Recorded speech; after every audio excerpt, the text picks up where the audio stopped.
Hi hello नमस्कार. स्वागत आहे तुमचं प्रिया होळे युट्यूब चॅनल मध्ये. पुन्हा एकदा मनापासून स्वागत आहे. तुमच्या महाराष्ट्रातल्या ताईला तुम्ही अगदी मनापासून सपोर्ट करताय आणि माझ्या चॅनलला तुम्ही सबस्क्राईब करताय. खरंच तुमचं मनापासून आभार मानते मी. आणि असंच मला सपोर्ट करत राहा तुम्ही, कारण महाराष्ट्र आपला महाराष्ट्रामधल्या माणसाने महाराष्ट्रातल्या माणसाला सपोर्ट केला म्हणजे ही एकदम चांगलं लोकांचं संकेत आहे हे. कारण का माहिती का, की महाराष्ट्रामध्ये चांगली लोक आहेत ही या गोष्टीवरून कळतंय की आपली माणसं आपल्या माणसाला पुढे जाण्यासाठी कशी मदत करतात. हे एक उत्तम उदाहरण राहतं यामधून. तर मग चला करूया आपल्या व्हिडिओला सुरुवात. कारण आजचा व्हिडिओ हा असा लोकांवरती आहे की जी लोक म्हणतात की नाही का, एक मुलगी जी नवीन लग्न झालेलं आहे किंवा जिचं लग्न झालेलं आहे किंवा जिला लग्न होऊन नंतर मुलं बाळ झालेले, सगळ्या गोष्टींमधनं बाहेर जाण्यासाठी किती टाइम लागत असेल किंवा ती काहीतरी गोष्टींमुळे स्वतःला एक दडपण तिच्या मनावरती असतं किंवा ती शिकलेली असून सुद्धा तिला काही गोष्टी करता येत नसतात किंवा सासरच्यांना घाबरून किंवा समाजाला घाबरून किंवा आपल्या कुटुंबाच्या इज्जतीला घाबरून ती मुलगी आपलं मन मारून आपल्या सासरी नांदत असते. परंतु ते तिची सहनशक्ती संपल्यानंतर तिने काय करायचं, तिने कुठं जायचं, कुणाकडे म्हणजे आपल्या स्वतःसाठी तिनं काय केलं पाहिजे किंवा आपल्या लेकरा बाळांसाठी तिनं काय निर्णय घेतला पाहिजे हे तिला कळूच तिचं निम्मं आयुष्याच उद्ध्वस्त झालेलं असते किंवा तिला असं वाटत असते की आता इथपर्यंत आणलाय मला संसाराचा, आता पुढे बदल करून काय उपयोग आहे.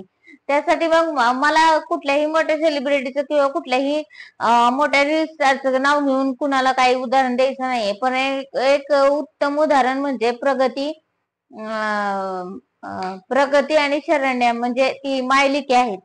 ते उदाहरण तुम्ही बघू शकता. कारण अशाच त्रासाला सहन करत करत करत जर तुम्ही राहिलात ना, तर तुमचं आयुष्य नक्कीच संपणार आहे. आणि तुमचं काय म्हणतात तसं, तुम्ही जीव स्वतःचा गमावून नसणार आहे. स्वतःचा जीव तर गमावणार आहात, पण तुम्ही स्वतःच्या हाताने तुमच्या स्वतःच्या लेकरांना मारून टाकणार आहे.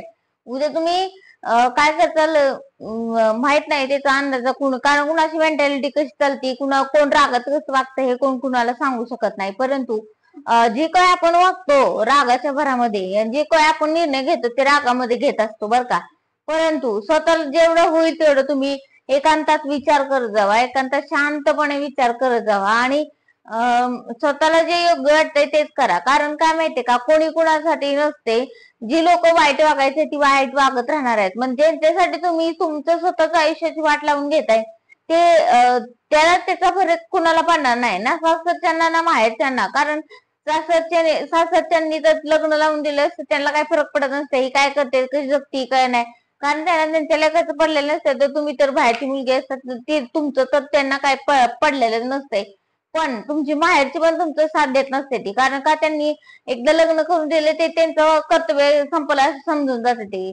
आणि बऱ्याच ठिकाणी अशा गोष्टी आहेत की आई वडील सुद्धा आपल्या मुलीला साथ देत नाहीत. कारण बाई तुझं लग्न लावून दिले, आता तुझे संसार तुला काय करायचंय ते तुझी तू कर, पण आमच्या दारात काय तू येऊ नको. कारण त्यांचा असा समज असतो की आता पोरीचं लग्न झालंय तर आपण आता तिच्यात अजिबात तिला सपोर्ट कुठल्या गोष्टी देत. पण मला ह्या आई बापांना पण सांगायचंय, तुम्ही कधी तुमच्या पोरीला विचारलंय का तू सुखी आहे का बाई, तुला काही त्रास होतोय का, तुझं कसं चाललंय तिकडं, तुला काय कमी जास्त काय आहे का, तुझं काय दुखतंय खुपतंय का. कारण बाहेर सासरची जी लोक आहेत ती परकीच असतात थोडक्यात, ती आपली कधी होतच नसतात.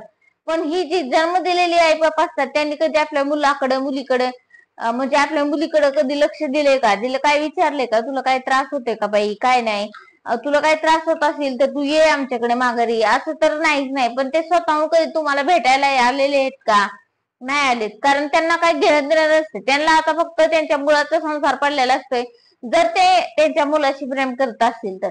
पण त्यांना कोणाचंच काही घेणं देणं पडलं नसतं. आता ते त्यांच्या कर्तव्य झालेलं आहे, सगळं लेकरं बाळाची लग्न झालेली ती काय नाही. त्यांना असं वाटत असतं की आता आमचं सगळं झालेलं आहे, आमचं आयुष्य आता संपलेलं आहे. म्हणजे आम्ही थोडक्यात आमचे जे काही कर्तव्य आहेत ते आम्ही पार पाडलेले. त्यांना आता जे काय करायचंय ते तुम्ही करून घ्या असं ते ठरवतात.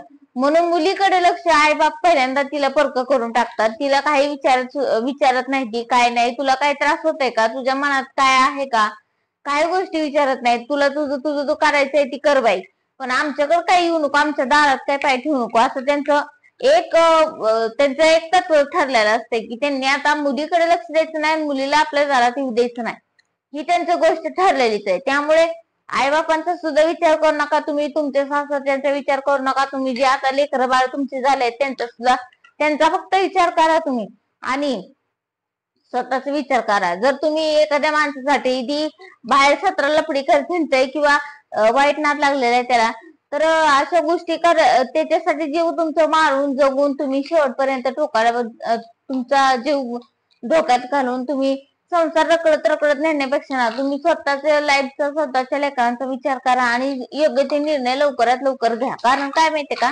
ही आयुष्य पुन्हा पुन्हा नसतं आणि खरंच हे आयुष्य सुंदर बनवायचं असेल ना तर ह्या साखळीमधनं तुम्ही स्वतःला आधी एकदम स्वतःला धीर देऊन, जर तुम्हाला खरंच त्रास होत असेल तर त्यामुळेच ही गोष्ट सांगायची असं मला वाटलं.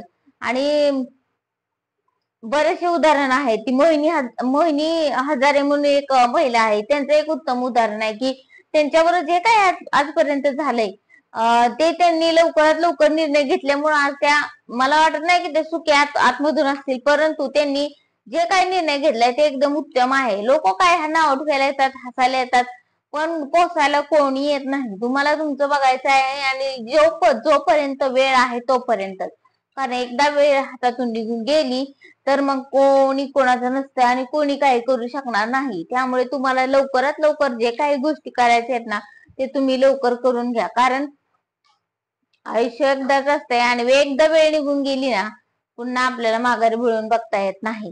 त्यामुळे आपलं आयुष्य हे आपण जगायचंय आणि आपल्याला काही त्रास होत असेल तर त्या तो त्रास सहन करत राहण्यापेक्षा मला वाटतं की तुम्ही एक योग्य तो निर्णय घेऊन आपलं आयुष्य आणि आपल्या लेकरांचं आयुष्य सुखाचं आणि सुखमय पूर्ण भविष्य तुम्ही बदलू शकता, किंवा कारण माणसाच्या हातात असतं की आपलं भविष्य आपण कसं घडवायचंय ते.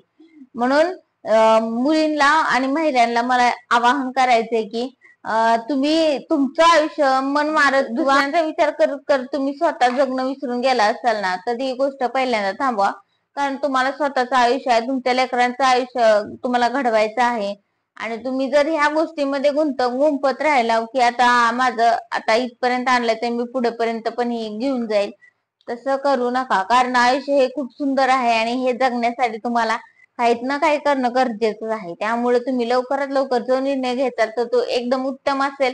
आणि बघा पुढचं भविष्य तुमच्यासाठी किती सुंदर देवानं दरवाजा उघडून ठेवलाय तुमच्यासाठी, तो नक्कीच बघा. आणि आजचा व्हिडिओ कसा वाटला तुम्हाला आणि कशा संदर्भात वाटला तर मला असं म्हणायचंय की ज्या मुलींना त्रास होतोय, छळ होतोय, त्या मुलींनी योग्य वेळेत योग्य तो निर्णय लवकरात लवकर घेणं गरजेचं आहे, त्यासाठी आहे. आणि खरंच आपल्या चॅनलला सबस्क्राईब करा, कारण तुम्ही नवीन असाल तर चॅनलला नक्की सबस्क्राईब करा, बेल आयकॉनला क्लिक करा, व्हिडिओला लाईक आणि शेअर नक्की करा. आणि माझा व्हिडिओ कसा वाटला हे तुम्ही नक्कीच सांगा.